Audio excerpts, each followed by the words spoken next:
किती वेळा सांगितलं. पहिलं केवली ऱ्हस्व आहे, दुसरं केवली दीर्घ आहे, केवली श्रुत केव. तुम्ही आपलं तसंच ओरडणार का? सूर लावायचा नाही, बघायचं ऱ्हस्व दीर्घ काय म्हणतो. दोष लागतो ना. म्हणजे दात पुढं असलेली देवी येईल, बाकी काय नाही स्वर्गात. बरोबर आहे जोगा की एक अक्षर वाढलं तर शब्द वाढलं, दात पुढं असलेली दिवी आली का नाही. मग सांगा त्यांना तसं.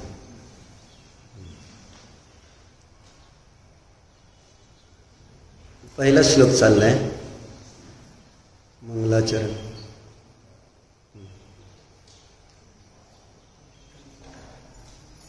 मंगलाचरण करता यायला पाहिजे. मंगलाचरण करूनच मंगल उत्तम अवस्था प्राप्त होणार आहे. काही जण माझं विसरलं परत माग बसलेली तुमच्या. काय ग नाव जिया, आल्याबद्दल धन्यवाद. कुठे गेली ती? इथंच होती ना. तर काय चाललंय? मंगलाचरण. डॉक्टर केस काय केली काय तुम्ही? तुम्ही नियम घेतला तर काय करणार नाही म्हणून. हां मग मोडला का? मोडला आत्ता तर घेतला ते विशुद्ध सागर महाराजांचे नाही, आधी कोणाकडनं घेतला ना? कसं काय मोडलाय? श्रद्धा नाही का देवावर? पंचप्रवेश साक्षीने घेतला होता का नाही? का नव्हता? असं बोटावर असं ठेवलं बोट. मला नाही गंमत कळली.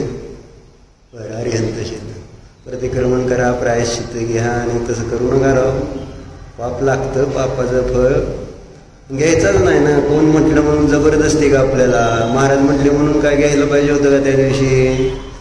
हा ना. कोणते ते महाराज होते बहुतेक ते विशुद्ध सागर महाराजांच्या संघातले पहिले 2 महाराज आलेले शिकवायला शिबिरात, त्यावेळेस घेतला होता का नाही? मी होतो त्या दिवशी म्हणून मला माहित आहे. बरं असं ते. तर चिंतन करा जरा. टोटलमध्ये मी लिहिलेलं आहे तसं. नियम न घेता ते पाळलं तर चालतंय, पण नियम घेऊन मोडला तर जास्त पाप लागतं. मग आदर्श चुकीचा. आपल्याला याचं फळ काय मिळेल असं भीती वाटली ना तुम्हाला? का नियम कसा घेतला होता ती सांगा. बाहेर गावी जाऊन केलं तर चालते, नातेपतीत करणार नाही. तर असू द्या, पण प्रतिक्रमण करा. काय का मेहंदी लावली तर चालेल, म्हणजे असं सांगतो काय. पण डाय लावू नका. हां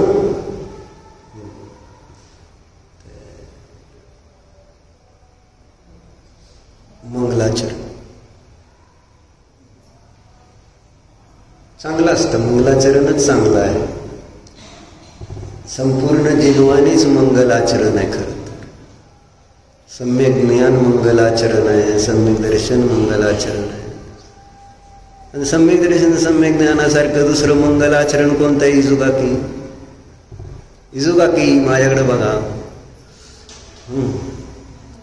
सम्यक दर्शन आणि सम्यक ज्ञान हे सर्वोत्कृष्ट मंगलाचरण आहे खरं तर.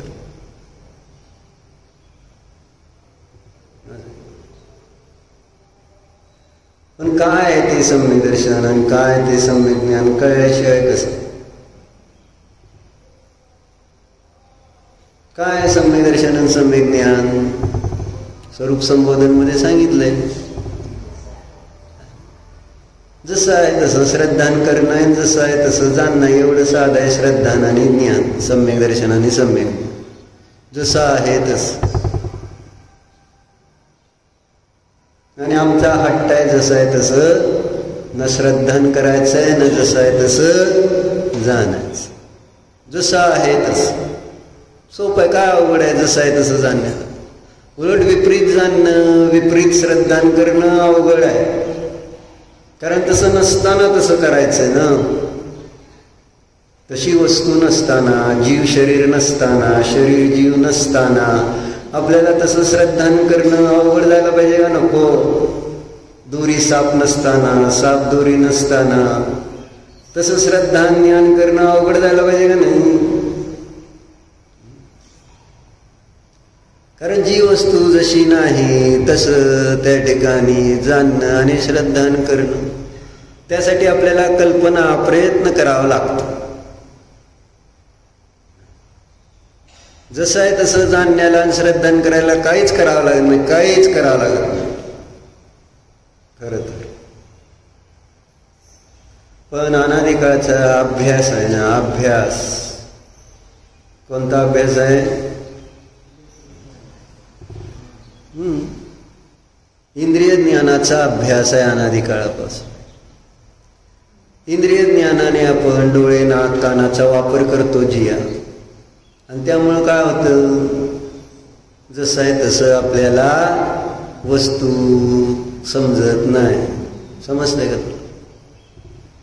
डोळ्याने तू जशी तशी समजतेस काय? आरशात तुला काय दिसतंय सांग? आरशात तू असते का शरीर असतं? पुद्गलाचा पिंड असतो. आरशात कोण असतं? जियाचा जीव दिसतो का? नाही का नाही? पण आरशात कोणाला बघतो आपण? जियालाच बघतो का नाही? मीच तो आहे जी दिसतंय. म्हणून बाईने सगळ्यांना ते उदाहरण सांगितलं. तुम्हाला पण दुपारी सांगितलं, तो सकाळी सांगतो परत एक. सुखाची गुरु किल्लीमध्ये आले बहुतेक का ह्याच्यात आले, गृहस्थी एक प्रयोगशाला त्याच्यामध्ये आलेलं. गृहस्थी एक प्रयोग कोणतं? चिमणी आणि कुत्र या दोनची उदाहरणं घेतली. कुत्र आणि चिमणी जेव्हा आरशात पाहते त्यावेळेस त्या आरशामध्ये त्या चिमणीला त्या कुत्र्याला कोण दिसतं? डॉक्टर कोण दिसतं? तुम्ही डॉक्टर आहे का? डॉक्टर शब्द वापरला का नाही? तुम्ही सोन्याचे डॉक्टर आहे मला माहिती आहे की. हे आम्ही शरीराच्या डॉक्टरला विचारले. डॉक्टर कोण दिसतं चिमणीला आरशात? म्हणजे ती स्वतः आहे असं वाटतं का तिला? मग तिथं त्यांनी असंही घटवलंय. आता ते त्याच्यानंतर काय करते हा विषय महत्वाचा नाही, पण त्याच्यातून त्यांनी आपलं एक अध्यात्म घटवायचं म्हटलं तर एक चिमणी आहे ना, तिला कळते की ती आरशात दिसणारी मी नाही. आणि आपण माणसं आपण आरशात बघतो तर आपल्याला हे कळत नाही की तो मी नाही.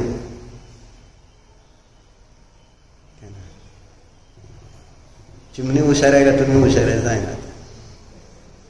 लौकिक व्यवहारात चिमणीला अज्ञानी म्हटलं जाईल, तिला तिचं प्रतिबिंब कळत नाही. आपल्याला व्यवहार ज्ञानाची चर्चा करायची नाही, तर आपल्याला पुढं सरकायचं आहे ना. मोक्ष मार्गामध्ये आत्मकल्याणासाठी पुढं सरकायचं आहे, तर आपल्याला हे समजायला पाहिजे. आरशात दिसतो ते कोण असतं? जिया.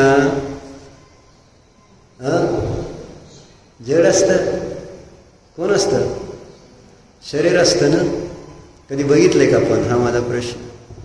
रोजच बघते, पण त्याला बघताना आणि हे शरीर आहे मी नाही असं बघितलं जात, असं म्हणून बघितलं जात आणि न म्हणता आपण काय तिथं पाहत असतो, मी आहे मी आहे मी आहे, मी असा दिसतोय मी तसा दिसतो. हेच अभ्यास चाललेला असतो ना आरशात बघून, का मी नाही म्हणून बघत असतो. कधी एकदा तर आठवते का आरशात बघितलं आणि तो मी नाही म्हणून आपल्याला लक्षात आलंय? इथं शास्त्रात तू बरोबर सांगितलंय. बरोबर काय सांगितलं? ते शरीर आहे, जड आहे, अजीव आहे, पुद्गल आहे. बरोबर आहे का? इथं सांगितलं, पण तिथं प्रयोग करायची वेळ येते तेव्हा, जीवनात प्रॅक्टिकल ज्यावेळेस बघतो तेव्हा आपल्याला ते कोण दिसतं. अडचण हीच येते. कशासाठी सांगत होतो हे? काय चाललं होतं स्मिताताई?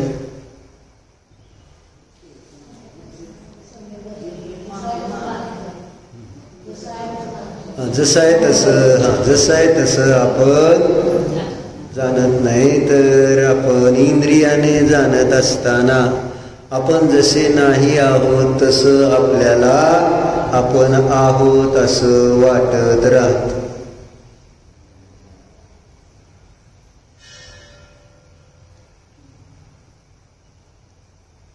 कारण इंद्रिय ज्ञानाचा विषयच काय? मूर्त पदार्थ. इंद्रिय ज्ञानाचा विषय मूर्तिक वस्तू आहे, ज्याच्यात स्पर्श रस गंध वर्ण आहे ना, मूर्तिक, स्थूल आणि वर्तमान अशा 3 गोष्टी आहेत इंद्रिय ज्ञानाचा विषय. निलेश भाऊ काय सांगितलं? कुठं आहे ध्यान? माणूस बसतच नाही शास्त्राला कधीच. शरीराने एवढं मोठं शरीर घेऊन बसून काय फायदा आहे मला सांग? त्यात चेतना पाहिजे का नको? त्या शरीरात नुसतं ते रेल्वेच्या इंजिन सारखं धूळ आहे. बघितलं होतं ना आपण उदाहरण ते विवेकानंदाचं. विवेकानंदाचं उदाहरण आठवतंय का नाही? जीवनाचं लक्षण विवेकानंदाने काय केलं होतं? जीवनात तुम्ही नाही, विवेकानंदानेच की, तुम्ही कुठं केलंय म्हटलं?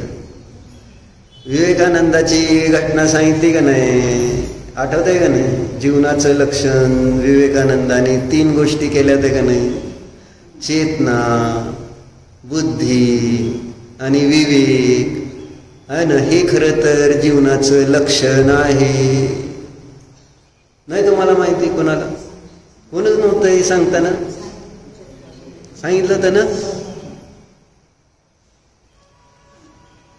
त्यांनी? धर्माचं स्वरूप तेच सांगितलंय, स्वतंत्रता. केवळ त्या ठिकाणी रूढीने परमात्म्याचं भजन पूजन अर्चन केलं म्हणजे त्या ठिकाणी धर्म होतं असं नाही. धर्म काय आहे? तर स्वतंत्रतेचं नाव त्यांनी पण धर्म सांगितलं. आणि म्हणून त्यांनी तिथं लक्षण करताना म्हटले, जीवनाचं लक्षण करताना म्हटले, ज्या जीवनामध्ये चेतना असते तेच जीवन आहे, ज्या जीवनामध्ये बुद्धी आहे तेच जीवन आहे, ज्या जीवनामध्ये काय हिताहिताचा विचार करण्याची क्षमता, निर्णय घेण्याची क्षमता. निर्णय घेता यायला पाहिजे ना. आम्हाला निर्णय घेता येतो का? जी आम्हाला काय करायचंय ते काय करायचं? संसार करायचा, दुसरं काय करायचं? निर्णय घेतलाय आम्ही, पण जो निर्णय जीवाचं अहित करणार आहे त्या निर्णयाला निर्णय म्हटलं जाईल का? ज्यामुळं आत्म्याचं अहित होईल असा निर्णय करून काय निलेशजी कळते का? त्या निर्णयाला निर्णय म्हणता येईल का? नाही. ज्या निर्णयाने हित होईल, जीवाचं हित होईल, तो निर्णय खरा निर्णय. असा निर्णय करण्याची क्षमता ज्याच्या जीवनामध्ये आहे तेच खरं जीवन आहे. आणि म्हणून ते समजून सांगण्यासाठी त्यांनी उदाहरण कशाचं घेतलं की तिकडून एका रेल्वे रुळावरून मोठं आहे ना रेल्वेचं इंजिन भरधाव वेगाने धावत येत आहे आणि त्या रेल्वेच्या रुळावर एक छोटासा किडा आहे चालतं. मग ते रेल्वेचं इंजिन जसं जसं पुढे येतं त्या किड्याला कळतं तर तो किडा काय होतो तिथून तो बाजूला जातो आपला जीव वाचतो. मग विवेकानंदांनी काय प्रश्न विचारलाय तिथं ह्याच्यामध्ये श्रेष्ठ कोण ते मोठं शक्तिशाली पॉवरफुल इंजिन जे आहे रेल्वेचं ते श्रेष्ठ आहे का तो छोटासा कीटक तो श्रेष्ठ आहे असा प्रश्न विचारला. कोण श्रेष्ठ आहे डॉक्टर?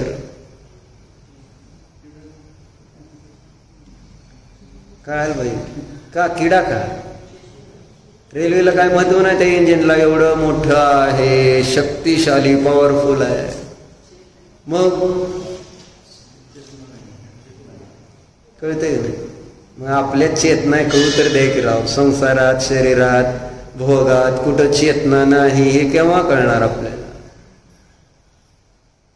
कुठं चेतना आहे दुसऱ्या किड्याची चेतना कळली आपली कधी कळणार? निलेशजी म्हणून म्हटले शरीर मोठं दिसतंय ना ते रेल्वेच्या इंजिन सारखं धूळ आहे नुसतं. जर त्याच्यामध्ये इथं शास्त्राला आल्यानंतर चेतनाच नसेल तर त्या इंजिनचं करायचं काय?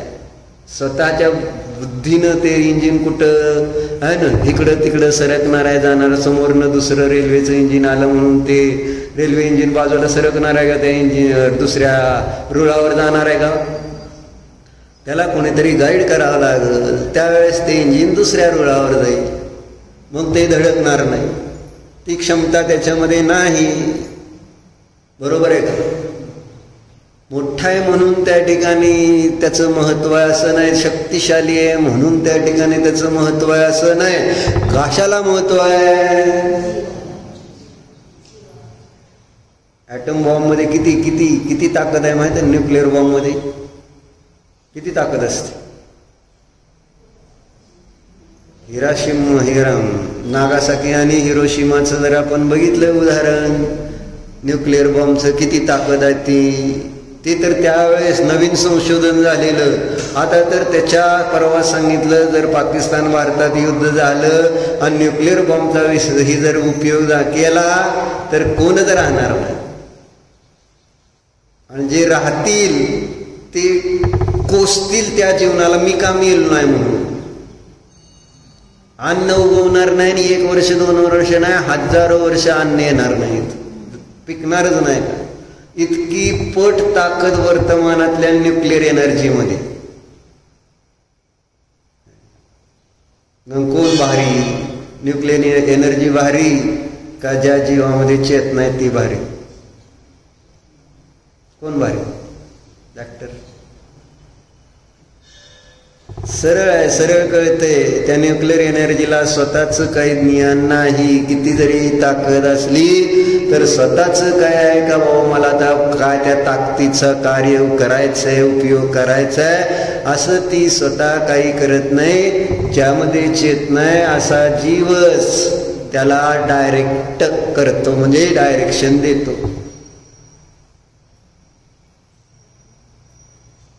तुम्ही संसारामध्ये सगळीकडे चेतन राहता. व्यवसाय व्यापार गृहस्थी यामध्ये सगळीकडे तुमची चेतना जागृत असते का नसते का झोपेत असता? दुकान घरदार मध्ये तुम्ही झोपेत असता का? तिथं तर तुम्ही चांगल्या प्रकारे श्रुती जागे असताना. आणि इथं किती दिवसाने आले? पाऊस पडत होता काय लय? काय नाही. जीवनामध्ये प्राथमिकता कोणाला आहे? बरोबर आहे. बघा बाबा विचार करायला पाहिजे. जर आत्म्याचं हित करायचंय तर त्याच्यामध्ये चेतना ओतली पाहिजे. म्हणजे आपण आपल्या बुद्धीने त्याच्यामध्ये जागृत झालं पाहिजे जागं झालं पाहिजे. झोपेत काही होणार नाही आणि धर्म झोपेत केला जातो श्रेणीद्वय. बरोबर आहे. अभ्यास म्हणून करताय का तुम्ही धर्म? आता तुमचं बियाणाचं दुकान आहे ना, पाऊस पडलाय, तुम्ही आता काय मागून ठेवलंय ना? सर झोपेत करताय का जागृतपणे करता व्यवसाय? जागृत असताना शास्त्र, स्वाध्याय, धर्म जागेपणाने बाबा हे सगळं सांगितलंय, तर आता मी काय केलं पाहिजे याच्यावर किती विचार, चिंतन, मनन केलं जातं. म्हणून ज्ञानार्णव मुद्दाम मी आणलंय. यामध्ये ध्यानाची चर्चा घेताना गृहस्थीला मोक्षाला कारणभूत ध्यान का होणार नाही याची चर्चा घेतली. त्याची 11 कारणं सांगितली. त्याच्यातनं ज्ञानार्णव पुस्तक आहे, त्याच्यातलं आहे ना ध्यानाची आहे ना, ध्यानाचं काय सांगते तर ध्यानाचं वर्णन करते. ध्यानाचं वर्णन करताना त्यांनी 11 मुद्दे सांगितलेले आहेत. किती? 11. की घरामध्ये राहून आम्हाला मोक्ष प्राप्त करता येणारच नाही. मोक्ष सांगतो बरं का, मोक्ष मार्गाची चर्चा नाही. मोक्षाची प्राप्ती का होऊ शकत नाही?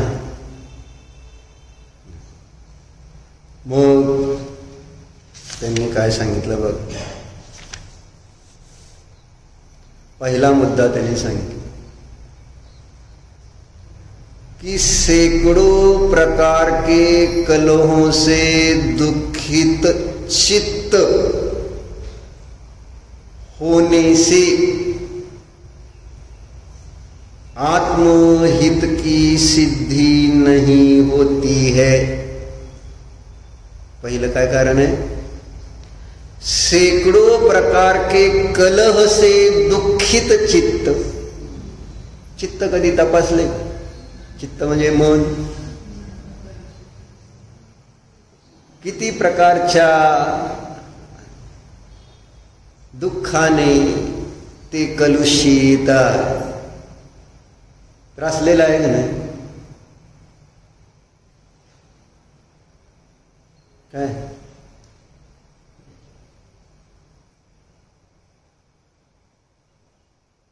कशामुळं? परिग्रहामुळं. कशामुळं? परिग्रह आहे म्हणून अनेक प्रकारची दुःख आहेत. मुनींना हे दुःख तसलं. परिग्रह असला की नियमानं त्याच्याबद्दलचे विकल्प झाल्याशिवाय राहत नाही. मुलं आहेत, काय ना, घर आहे, दुकान आहे, व्यवसाय आहे, काय शिक्षण आहे, जे काही आहे व्यवहारामधला गृहस्थाजवळचा परिग्रह, तर त्या परिग्रहाच्या निमित्तात होतं काय? केवळ विकल्प. विकल्पाचं कारण आहे म्हणून झोप सुद्धा नीट येत नाही.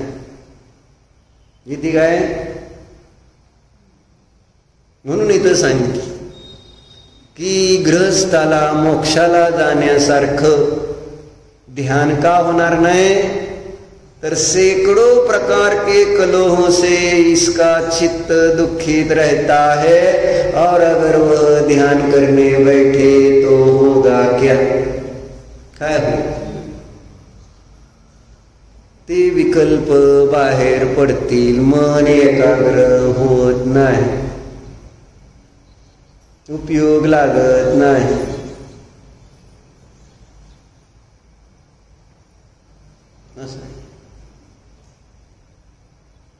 मग तसंच होतं इथं पण. शास्त्र ऐकताना तर काय होतं? लक्ष का लागत नाही? लक्ष का लागत नाही बाई? असं कुठंतरी आपण दुसऱ्या चिंतनामध्ये गळून जातो. इथं इथं विचार करण्यासारखं काय नाही ना. विचार करणार कोण? सांगणार. तुमच्यावर काय जबाबदारी आहे जी आहे इथं विचार करायची? कुठलीच जबाबदारी घेतलेली नाही धर्माची. का घेतली? काय कशाला? काय संबंध आहे आपल्या धर्माचा म्हणून जबाबदारी घ्यायची? बरोबर आहे. शरीराची जबाबदारी आहे, शिक्षणाची जबाबदारी आहे, पण धर्माची जबाबदारी किती घेतली तू? आणि दुसऱ्याचा नाही, आपला धर्म सांगतोय. आपल्याला वाटत नाही की ती माझी एक जबाबदारी आहे म्हणून. कळते का? आशा का की तुमची जबाबदारी का नाही तुमच्या सासूबाई म्हणजे 100% मार्क आहेत. इतकी सेवा मी म्हटलं ना, सांगितलं पण तुम्हाला, सासूबाईंची इतकी चांगली सेवा करते तर दिसत नाही. आणि 1 वर्ष झालं करतेत काय ते? किती वर्ष झाले? पण कंटाळल्या नाहीत, चिडचिड नाही, काय नाही. हाक मारली तर करायच. काय श्रेणी तुमचीच बाई आहे ना? जाता का बाईकडे कधी? कधी कधी रोज देवदर्शन आणि रोज माता पित्याचं दर्शन करायला पाहिजे. आई विना तिन्ही जगाचा स्वामी भिकारी, असं एक व्यवहारात म्हण आहे. मग बाईजवळ बसणं, बाईला जरा असं वाचून दाखवणं, 12 भावना म्हणणं आहे का नाही? टेन्शन घेऊ नका तुम्ही. सहजतेनं आनंद घ्यायचा, आनंद द्यायचा. बाईला दुःख होईल काय तुम्ही येऊन बसून जर धर्माचं काय 4 गोष्टी बोलून गेला तर? आणि मातेनंच आपल्याला सगळं हे शिकवलं की नाही चांगल्या गोष्टी. आज शास्त्राला काय येत आहे तुम्ही? तुमच्या आईमुळं येत आहे. मंदिरात काय येत आहे? तुमच्या आईमुळं येत आहे. बाईमुळं जाय का नाही सगळं हे? म्हणून आहे ना, आपण कृतज्ञ पाहिजे का? कृतज्ञ. आणि आपण गावातच आहे म्हणून सांगतो. रोज जायला हरकत आहे काय? तुमच्या मिसेसचं नाव काय? काय नाव तुमचं? माधुरीताई. हो, जाताला तुम्ही सासूबाईंच्या दर्शनाला? म्हणजे व्यवहाराने सांग जावं. धर्माचं ते एक वयावृत्त आहे ना, ते पण वयावृत्तच आहे. 4 शब्द धर्माचे. आमच्या बाईला किती जण, बाई कुणाला पण आता काल परवा सुजिता बोलला कोण आहे ना, तिला दिवसभर कोण ना कोण काहीतरी वाचून दाखवतं. कारण ती जेव्हा फोन करते कुणाचा असंच नातेवाईकांना आहे ना, मुलींना, मला कोण असेल त्याला, किंवा फोन त्यांचा येतो तर ते म्हणते काहीतरी वाचून दाखव. एक ग्रंथ चालू करा.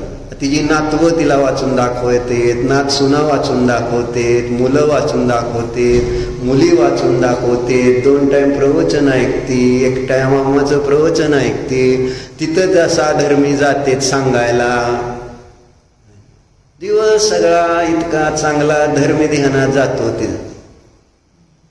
आणि कोणी नसलं तर तिचं ती आपलं भक्तांवर आहे, प्रवचन आहे. वेळ वाया घालवायचा नाही एक क्षण सुद्धा. आणि ध्यान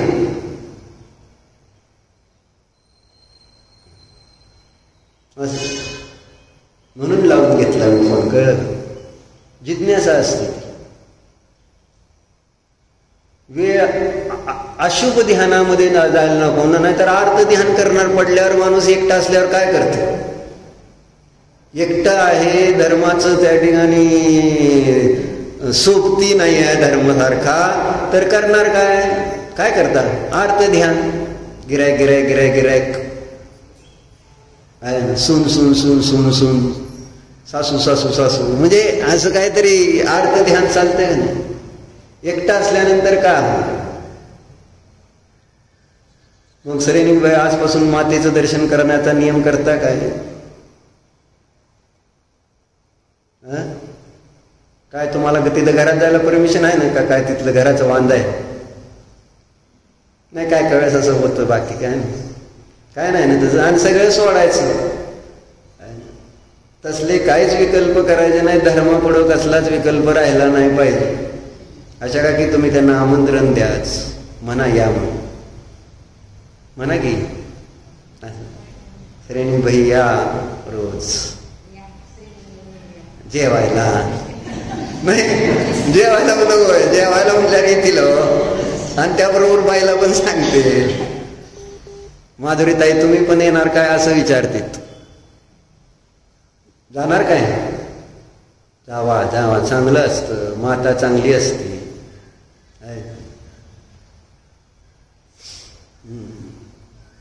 कशावरून निघाला विषय आपला?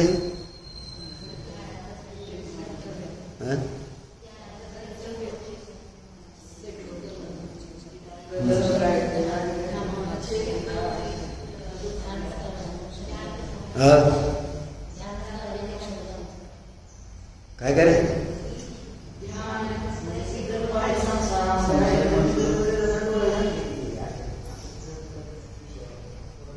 डोळे झाकले ती मला माहित आहे की हो, पण ही श्रेणी वहीवर का विषय गेला असं माझा मला लिंक तिथं जोडायची असते. हा धर्माची सेवा, हा बरोबर आहे. आपली चर्चा काय चालली होती जी याला म्हणून.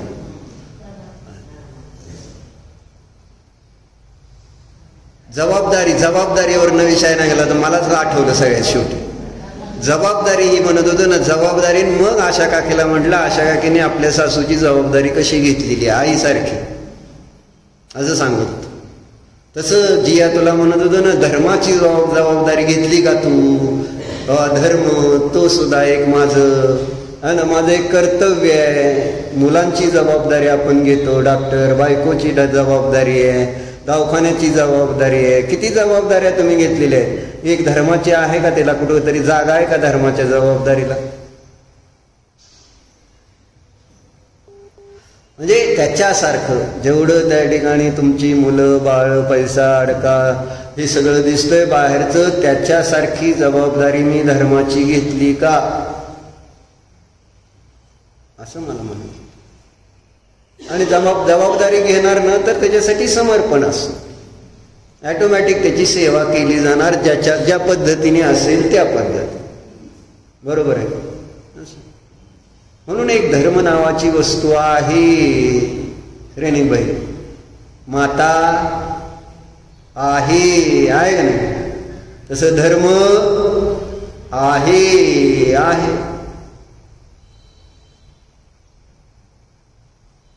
आणि म्हणून मग माझं कर्तव्य आहे ते करणं असं त्याचा अर्थ होतो. मग आपण जबाबदारी नाही घेतली तर होणार काय? तर हे त्रास होणार आहे. आपलं मन दुःखी राहणार आहे. अनेक चिंतेने आपण आकुलीत व्याकुलीत राहणार. जर माझ्या मनात एकदा जर तुम्ही समजा उद्या तुम्हाला प्रवचनाची जबाबदारी दिली, जी आहे तुला एक विषय दिला आणि उद्या प्रवचन करायचंय, तू दिवसभर आज काय करशील? काय करणार सांग? दिवसभर ते चिंतन करणार का नाही, किंवा उद्या मला अर्धा तास बोलायचं या विषयावर धर्माच्या. दिवसभर धर्मध्यानात जाईल का नाही तुझा वेळ? चर्चा करशील, पुस्तकं काढशील, वाचशील, अजून काय जे काय बघशील, जिथं काय बघशील, एक आपलं त्या विषयावरचं लेक्चर परिपक्व चांगलं सगळ्याला वाटावं ही अंतरंगामध्ये भावना राहिल्यामुळं जबाबदारी स्वीकारली की काम चांगलं करणार का नाही?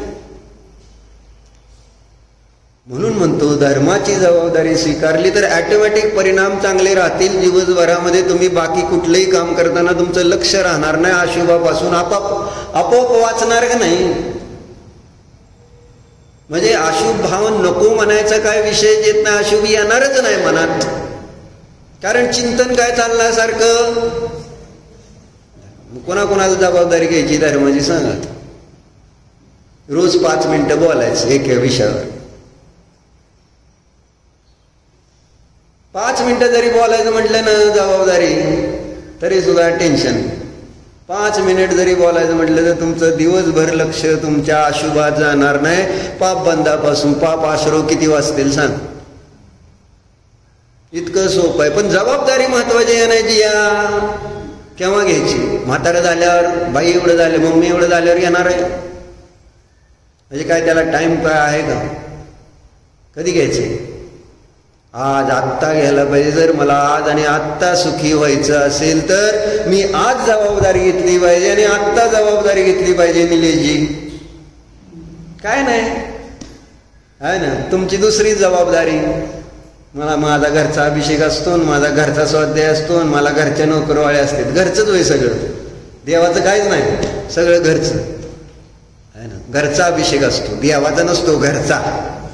विचारलं ना का विषय? घरचा अभिषेक असतो. अरे घराचा अभिषेक तर रोजच करणार तुम्ही. अरे देवाचा अभिषेक असतो बया. झालं. मग जे आपल्याला शिकायचंय वाचायचंय सांगणारे आहेत तर त्यावेळेस तुमची जबाबदारी येत नाही की बाबा आपण वेळेवर जाऊन शास्त्र स्वाध्याय शिकावा. मन लावून ती सिद्धम सारखा मुलगा छोटा मागं लागून त्यांनी मला न्यायदीपिका शिकवायला बाध्य केलं. म्हणजे मला त्यांनी प्रत्येक वेळेस विचारलं न्यायदीपिका कधी घेताय. मला शेवटी त्याला नाही म्हणता आलंच नाही. नाहीतर मी आळशी आहेच भरपूर, तुम्हाला माहित आहे सगळ्याला. नाहीतर एकच श्लोक सांगितला असता का तुम्हाला, सगळं नियमसार शिकवून टाकला असता. पण मी आळशी आहे, बाकी काय नाही. तुम्हाला कळले ते. मग त्यांनी म्हटल्यानंतर दुपारी विषय बाकी सगळे बाजूला. शिकायची जिज्ञास आहे ना, ज्याला जिज्ञास आहे त्याला सांगतायत. ज्यांना तुम्हाला काय यायचंय झालंय का, बरं जातो आता. म्हणजे याला काय अर्थ आहे का? म्हणजे यायचंय कशासाठी, ऐकायचंय कशासाठी, जायचंय कशासाठी, काय आहे का नाही जबाबदारी तुमची इथं. सगळी संसाराची ओझी म्हटलं ना व्हायची आणि म्हणून म्हटलं त्याला ध्यान होणार कसं. जर मनामध्ये धर्माची जबाबदारी नाही तर चित्त नेहमीच त्या ठिकाणी अनेक प्रकारच्या कुलुष्टीने दुःखी राहील. आणि मनामध्ये जर धर्माची जबाबदारी असेल तर तुम्हाला त्या चित्ताला दुःख नावाची वस्तूच कळणार नाही. कळेल का? सतत ज्याच्या मनामध्ये धर्म असेल त्याला दुःख समजेल का, दुःख काय असतं म्हणून. जसं त्या बुद्धाला कळलं नाही की म्हातारपण काय असतं, मृत्यू काय असतो, कळलं नाही त्याला, कारण कधी त्यांनी मृत्यू बघितला नाही आणि म्हातारपण बघितलं नाही. तसं मला दुःख कळणार सुद्धा नाही जर माझ्याजवळ धर्म असेल. श्रेणीबाई ती नंतर वाचा. दुःखा कारण धर्म का अभाव, बरोबर आहे, तीच वाचत होती ती. दुःखा कारण धर्म का अभाव, सुख का कारण धर्म का प्रभाव और शांति का कारण खुद का स्वभाव. असं एक तिथं सुविचार लिहिलेला. बरोबर. म्हणून पहिलं सांगितलं. दुसरं आता काय सांगितलं बघा.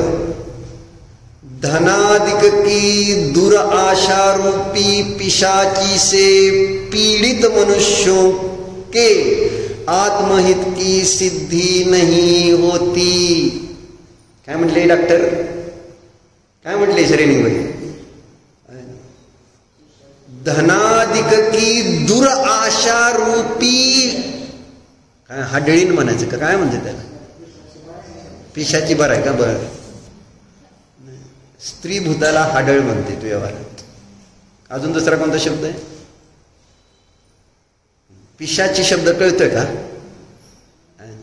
मृदू शब्दांना आता मृदू शब्द वापरून कळत नाही हो, कारण म्लेंछाला म्लेंछाच्याच भाषेत सांगितल्याशिवाय कळत नाही ना.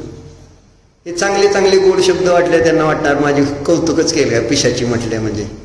आता थोडं होऊ शकतं काय, पण हाडळ आहे का असं म्हटल्यानंतर थोडासा त्रास होईल का नाही. कारण त्याला ते शब्दामध्ये त्याचा व्यक्त होतो अर्थ. बरोबर. मग कोणती पिशाची म्हणली, धनाची दुराशा. शीतल काका कोणतं भूत बसलंय डोक्यावर. धनाची दुराशा ज्याच्या त्या ठिकाणी म्हटले ना मनामध्ये आहे. पिशाची से पीडित मनुष्य आत्महित की सिद्धि नहीं कर सकता.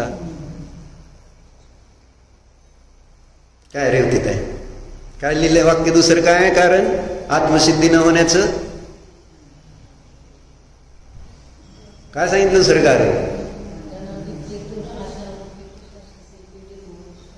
हा बरोबर आहे. म्हणजे ती नुसतं पोपटासारखं सांगायला लावलं का.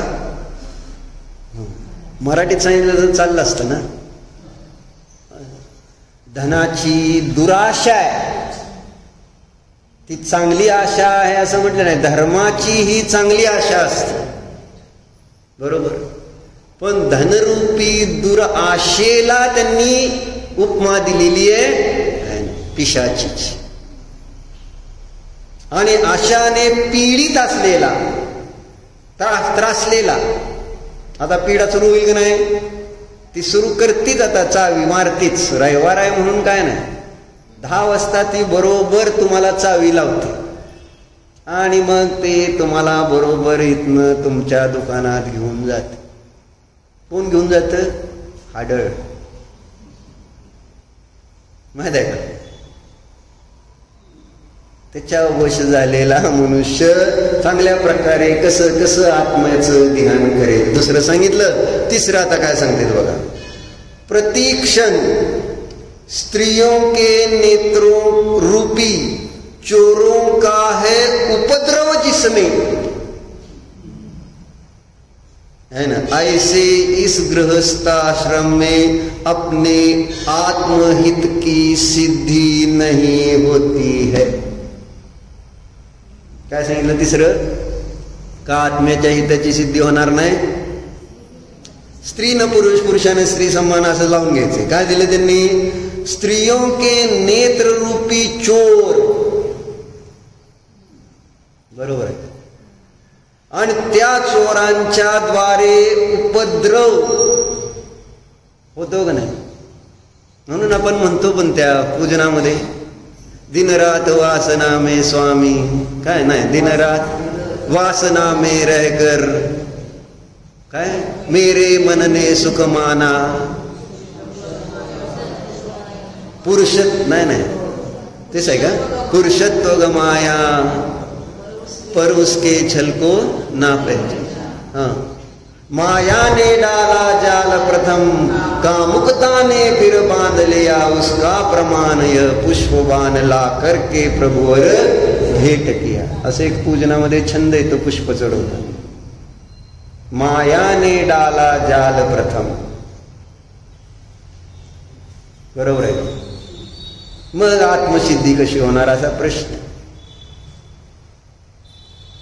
म्हणजे काय काय प्रॉब्लेम्स असते तिथं त्या ठिकाणी धर्म ध्यान होण्यामध्ये, आत्मध्यान होण्यामध्ये. आणि मग अशी जर अडचणी आहेत तर आपण त्याच्यापासून विरक्त राहायला पाहिजे हे सांगायचं. ते भले सोडलं नाही पण निदान विरक्ती तर राहू शकते का नाही.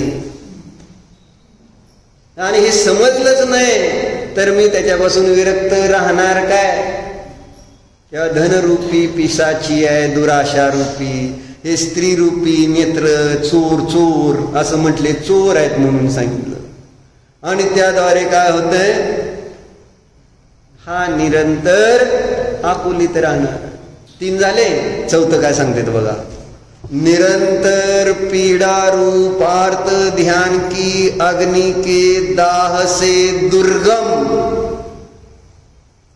ऐसे गृहस्थ वास में उत्तम यानी शुक्ल ध्यान नहीं होता है. का नाही होत म्हणते? 4थं कारण, निरंतर पीड़ा रूपी आर्त ध्यान रूपी अग्नि के दाह से, इष्टाचा वियोग अनिष्टाचा संयोग, पीडा, चिंतन, निदान याच्यामध्ये सगळं गृहस्थीचं जीवन चाललंय का नाही. कशामध्ये चाललं आमचं जीवन? चांगल्या चांगल्या गोष्टीचा वियोग आहे, जे आपल्याला इच्छित आहे त्या गोष्टी आहेत काय? ज्या आपल्याला आवडणाऱ्या गोष्टी आहेत त्या आपल्याजवळ कायम राहतेत काय? इष्टाचा वियोग आहे, अनिष्टाचा संयोग आहे. शारीरिक मानसिक वाचनिक कसली तरी पीडा आहेच. आणि भविष्यासाठी काही आशा आहे की असं झालं तर असं व्हावं तसं व्हावं, असं कोण विचार करत नाही. रोज उठल्याबरोबर काय विचार करतो निलेश? आज गिऱ्हाईक भरपूर व्हावं, निदान रूपार्थ ध्यान केव्हापासून सुरू होत? त्यावेळेस नसेल निदान दुकान उघडल्यानंतर तर काय भाव आहेत. निदानपूर्वकच दुकान उघडलं जात. आता दुकान काय, दुकान कसं उघडणार? जर निदान नाही केलं तर मग दुकानात मन लागेल का? भरपूर ग्राहक यावं, भरपूर पैसे यावे असं सकाळ सकाळ निदान केलेलं असतं. बरोबर आहे का? निदान करता का नाही? जे जे व्यापारी आहे ते निदान करणारच आहे. बायका काय निदान करता तुम्ही सकाळी?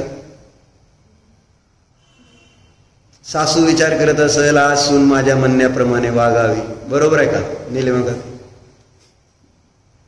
सकाळ सकाळचा निदान सून विचार करत असेल सासू माझ्या मनासारखी वागावी, आज नवऱ्याने माझं सगळं ऐकावं, आज जिया तुझं काय निदान असतं? माझ्या मनासारखं जेवण असावं, बरोबर आहे?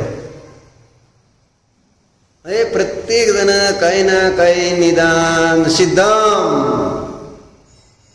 काय चाललंय लागा तुझं? कौतुक करतोय तुझं आणि तू झोपतोय, बरोबर? सॉरी,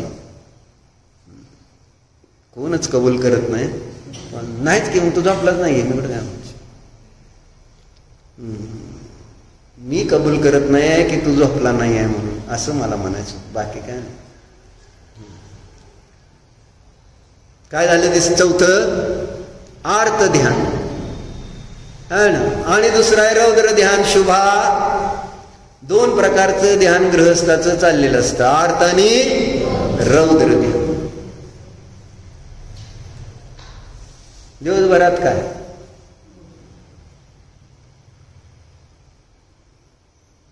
पैसे आले तर आनंद झालाय, विषय भोगले आनंद झालाय, जेवलोय खाल्लोय पिलोय मनासारखं तर आनंद झालाय, आपल्याला इष्ट व्यक्ती मिळाल्या तर आनंद झालाय.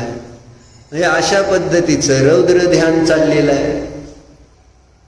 मग अशा अर्थ रौद्र ध्यानाने परिणत असणाऱ्या गृहस्थ आश्रमामध्ये आचार्य सांगते ध्यान लागणार नाही. मग ध्यान लावायचं तर अर्थ रौद्र ध्यान सोडा. चौथं झालं. पाचवं काय सांगते बघा.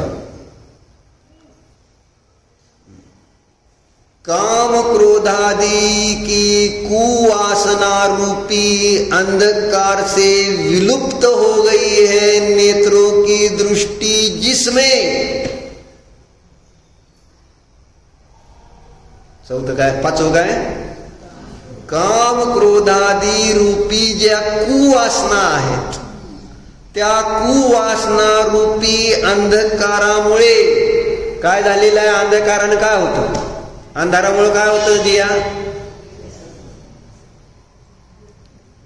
अंधारामुळे काय होतं आपल्याला दिसत असून सुद्धा दिसत नाही, म्हणजे नेत्राची ज्योत जाते असा त्याचा अर्थ. व्यवहारामध्ये आपल्याला उजेडात दिसतं ना, म्हणजे आणि आंधळ्याला काय दिसत नाही ना, आंधळ्याला दिसत नाही म्हणजे का अंधारच दिसतोय सगळा आंधळ्याला. मग तसा जेव्हा बाहेर अंधार होतो त्यावेळेस आपल्याला डोळे असले तरी है ना दिसत नाही, म्हणजे नेत्राची ज्योत विलुप्त होते अंधारात. बरोबर आहे का? दिसतंय का अंधारात? नाही.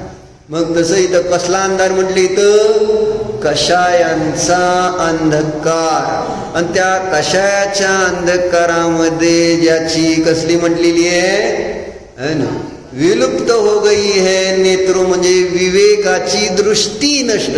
नेत्र हे शब्द नेहमी विवेकासाठी येतो. ज्याचं विवेक रूपी नेत्र ज्योती नष्ट झालेली आहे असा जीव ध्यान करणार कसं. म्हणून ज्याला ध्यान करायचंय त्याने काय करावं है ना, कषाय विभावापासून स्वतःला दूर ठेवण्याचा प्रयत्न करावा. ठीक आहे. 5 गोष्टी आता एकदा सांगा म्हणजे आपला टाइम झाला.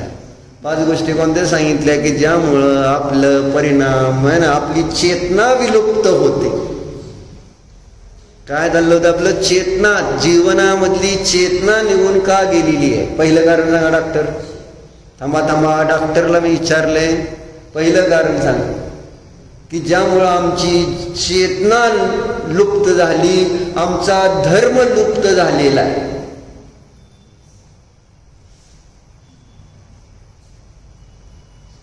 ह्याच्यावरनं सिद्ध होते का आपली चेतना लुप्त आहे म्हणून.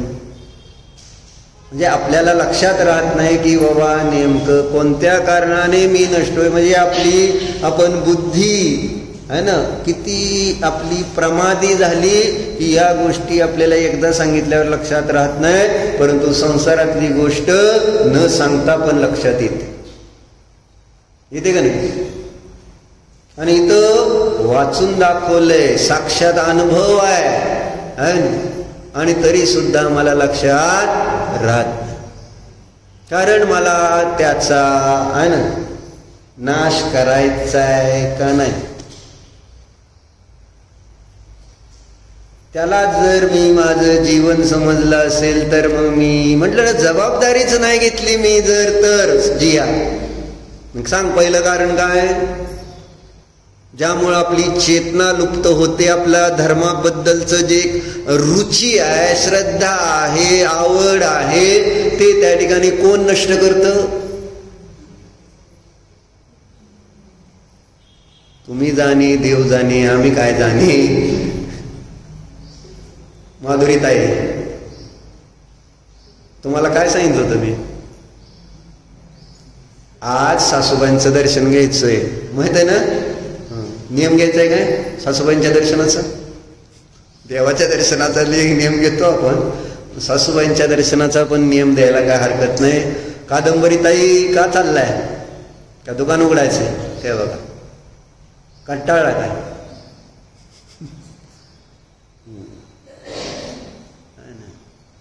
बर, काय चाललं होतं पहिलं कारण, हा सांगा शेवगा की.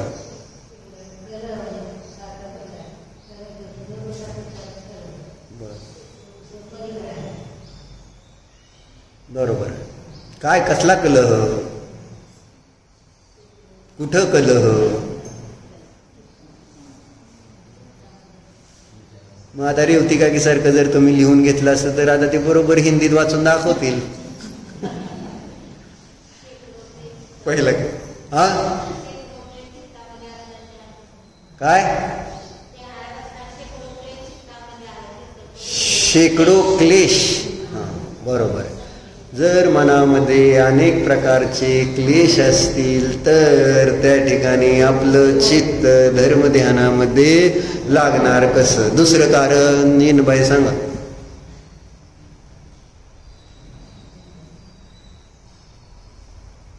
येणार नाही, मी सांगतो येणार नाही तर. निलेश भाऊ, राजकुमार बरं आहे का, हा. दुसरं कारण काय की ज्यामुळं धर्म आपल्या जीवनामधून म्हणजे एक जबाबदारी त्या ठिकाणी धर्माची न घेतल्यामुळं आणि संसाराची जबाबदारी घेतल्यामुळं चेतना कशी विलुप्त होते. म्हणजे आपण आहे ना, एक कुठंतरी एक निर्णय करण्याची क्षमता ठेवणारे जीव आहोत हे इथं आल्यावर का विसरतो. इथं आल्यावर का विसरता येईल. माझ्या त्या किड्यामध्ये जशी निर्णय घेण्याची क्षमता आहे त्या रेल्वे इंजिन मध्ये नाही, मग माझ्यामध्ये पण निर्णय घेण्याची क्षमता नाही का की माझं हित कशात आहे, रेल्वेचं इंजिन माझ्या अंगावरनं जाईल त्याच्या अगोदर मी बाजूला जातो. तसं कर्मरूपी त्या ठिकाणी इंजिन आपल्या अंगावरून जाण्याच्या अगोदर आपण बाजूला व्हायला नको. ही एक संधी आहे. नाहीतर निगोदात गेल्यानंतर तिथं तुम्हाला कर्मफळ चेतनाच भोगावं लागते. तिथं तुम्हाला संधीच देत नाही कर्म की तिथून बाजूला सरकायचं. जडात आणि चेतनेत काय अंतर राहत नाही त्या अवस्थेत. असंज्ञी पंचेंद्रियापर्यंत अशी अवस्था की तुम्हाला विचार करण्याला संधीच मिळत नाही की मी काय करायचं. कारण अनेक वेळा असंज्ञी पंचेंद्रिय जीव रस्त्यावर सरडेवर वगैरे येते, हॉर्न वाजवला तरी बाजूला जात नाहीत. ज्यांना जीवाची चिंता नाही ते सरळ कुजू त्याला मारून जाते. कळतच नाही ना की बाबा मी रस्त्यावर आहे, मध्ये आहे, जर आता मी इथून बाजूला नाही गेलो तर मरेन. कळते का मला, कळते का. मग जर मी या कर्म उदयापासून स्वतःला वेगळं, शरीरापासून स्वतःला वेगळं, संसारापासून स्वतःला वेगळं नाही मानलं तर मी मरेन जिया. कळते का. आणि हे जर कळलं ना, रोज शास्त्राला दिसशील श्रुती आतून कळलं पाहिजे. कुठून कानाने कळते आणि तर मनाने जेव्हा कळेल ना त्या दिवसापासून तुम्ही धर्म सोडून दुसरं काय करणार नाही.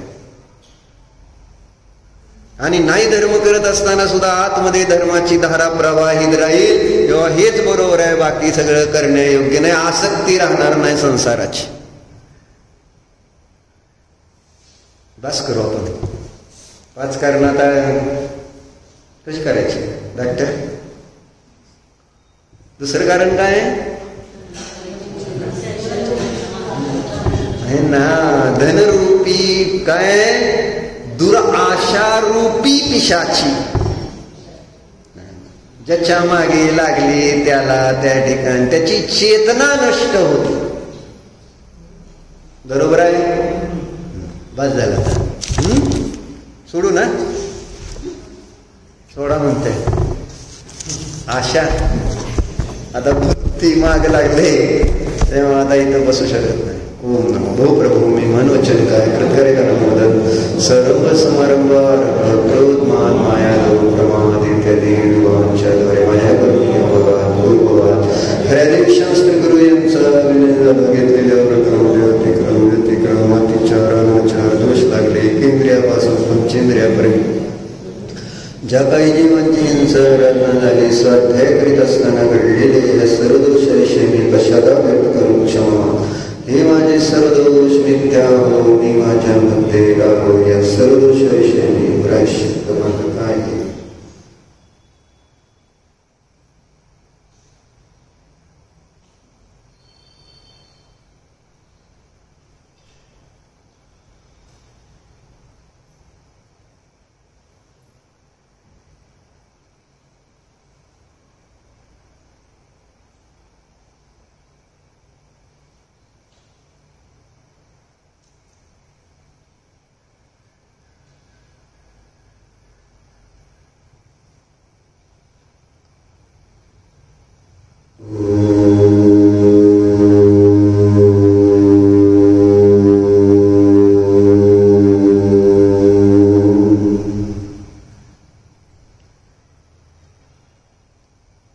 निजात्म्याचे ध्यान करा. आपल्या आत्म्यामध्ये चेतना आहे.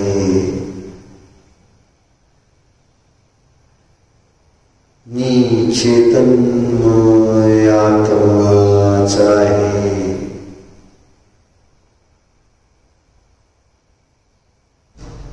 मी शरीरादी परवस्तू नाहीच.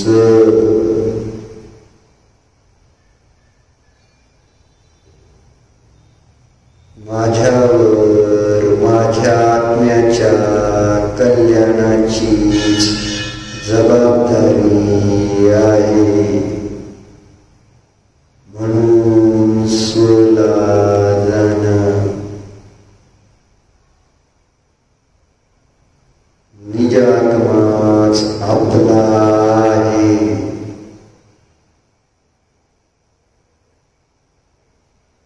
परद्रव्य आपले नाहीत.